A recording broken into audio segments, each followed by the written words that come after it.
তো how to earn money বা কিভাবে টাকা কামানো যায়, ইন্টারনেটে এ ধরনের মিলিয়নস অফ কন্টেন্টস আছে, কিন্তু কিভাবে টাকা কামাইতে যে ধরা খাওয়া থেকে বাঁচা যায় সেরকম কন্টেন্টস নাই বললেই চলে, বা থাকলেও খুবই লিমিটেড। টাকাকে তো সবাই ভালোবাসে, তাই না? আমরা টাকা কামাইতে ভালোবাসি। ধনী, মধ্যবিত্ত, নিম্নবিত্ত, সবাই টাকাকে ভালোবাসে, সবাই টাকা কামাইতে ভালোবাসে। তাহলে টাকাটা কেন অলওয়েজ একটা নির্দিষ্ট শ্রেণীর কাছে?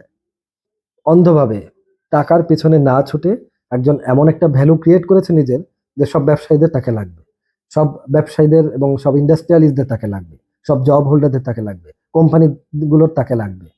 এরকম ভ্যালু যখন কেউ ক্রিয়েট করতে পারে, তখন টাকার পিছনে তাকে দৌড়াতে হয় না, টাকা তার কাছে চলে আসে, অটোমেটিক দৌড়ে দৌড়ে চলে আসে।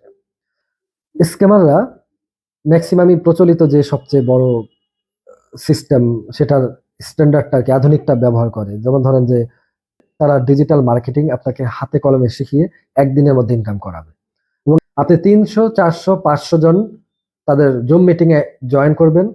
আপনি হয়তো সিকিউরিটি গার্ড, আপনি হয়তো এসএসসি পাস একজন পিয়ন, আপনি হয়তো কোনো গার্মেন্টস এর ওয়ার্কার, বা আপনি কোনো একটা কোম্পানির ব্যাংকার হতে পারেন, ব্যাংকের।